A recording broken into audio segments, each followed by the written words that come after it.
네, 10월 7일 김대현의 뉴스 브리핑 시작하겠습니다. 왜 하필 이낙연 당대표의 사무실이었을까요? 최근 펀드 사기로 사회적 논란을 일으킨 옵티머스, 이 옵티머스라는 회사의 관계사인 트러스트 올이 이낙연 당대표의 종로구 지역사무소 복합기의 사용요금 76만 원을 대납해온 사실이 SBS 보도로 드러났습니다. 이게 사실이라면 정치자금법 위반이 될 가능성이 있습니다. 이낙연 대표는 트러스트올이라는 업체로부터 복합기 임대료를 지원받았다는 의혹에 대해서 보도를 통해 처음 알았다. 자, 이렇게 얘기하면서 관련성을 부인했습니다. 이 대표는 복합기는 사무실 초기 필요에 의해서 참모진이 지인을 통해 빌려온 것이라면서 월 11만 5천 원의 대여료가 해당 지인에게 지급되지 않았음을 확인했고 선관위 지침에 따라 정산 등 필요한 조치를 취할 예정이라고 이렇게 밝혔습니다. 자, 여러분, 복합기를 빌려온 참모가 누구인지, 지금도 이 참모가 이낙연 대표의 보좌진으로 활동하고 있는지 궁금한 대목입니다. 여러분, 옵티머스 사태를 아십니까? 자, 옵티머스는 자산 운용사입니다. 투자자로부터 돈을 모아서 채권 등에 투자를 하고 수익을 내서 돌려주는 사모펀드의 일종입니다.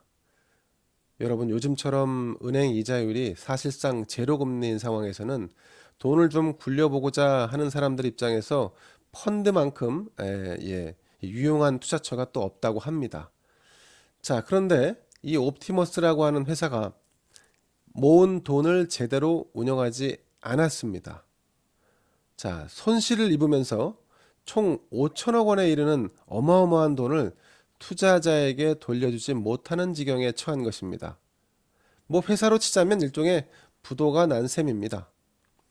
문제는 옵티머스가 비교적 안정적인 이른바 공공기관 매출 채권에 투자하는 것처럼 속여서 자금을 모은 뒤에 대부업체 같은 이런 위험 자산에 투자를 하고 또 그 중에 일부 자금은 운영진이 횡령까지 한 것으로 드러났습니다.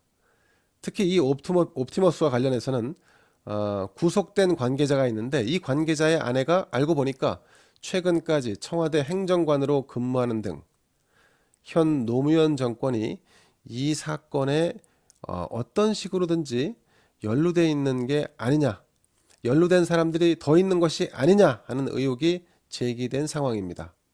옵티머스에 돈을 맡긴 투자자는 개인이 총 982명이고 법인이 184명에 이릅니다. 자, 가뜩이나 갈 길 바쁜 이낙연 대표에게 자꾸만 구설이 생기고 있습니다. 사실 이 대표는 최근 이재명 경기지사에게 차기 대선 주자 선호도에서 밀리면서 이제 좀 목소리를 좀 내야겠다. 뭐 이런 상황, 이런 제스처, 이런 어떤 행보를 보여왔습니다.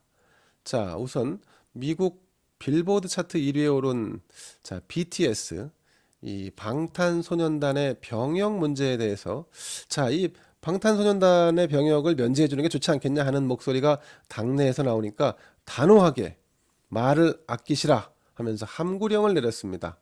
마치 이해찬 전 당대표를 보는 것 같죠?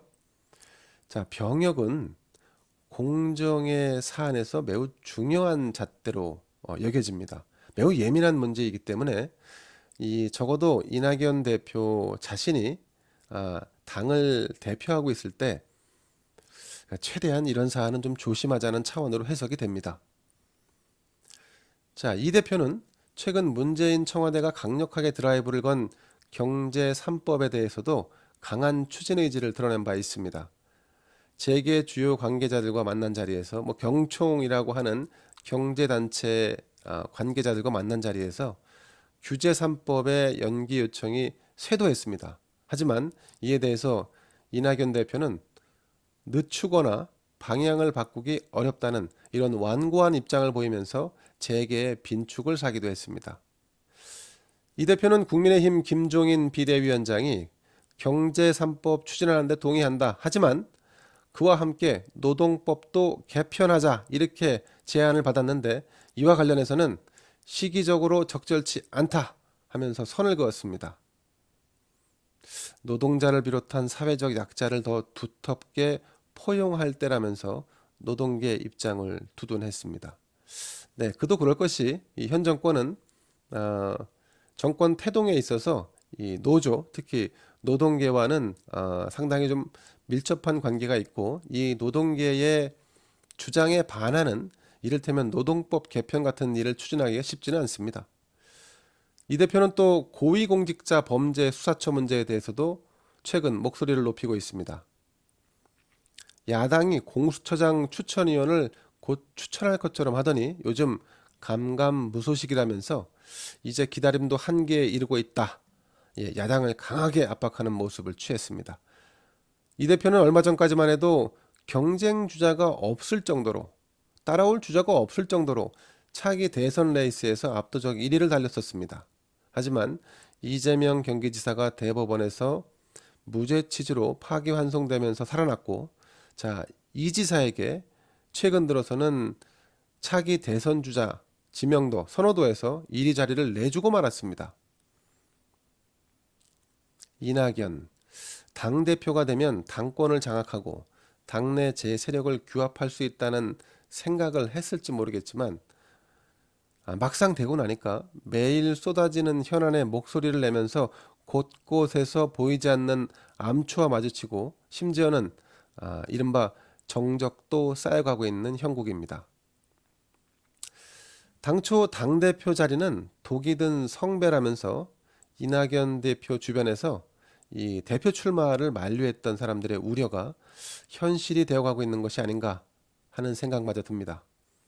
더욱이 이번 옵티머스 관계사의 복합기 무상 지원 의혹 같은 사안은 뭐 사실 따지고 보면 그렇게 큰 사안은 아니고 이낙연 당대표에게도 그리 큰 타격을 입힐 것 같지는 않습니다. 하지만 최근 목소리를 내면서 조금씩 광폭 행보를 하려고 하는 이 대표의 스타일을 구기기에는 부족함이 없어 보입니다.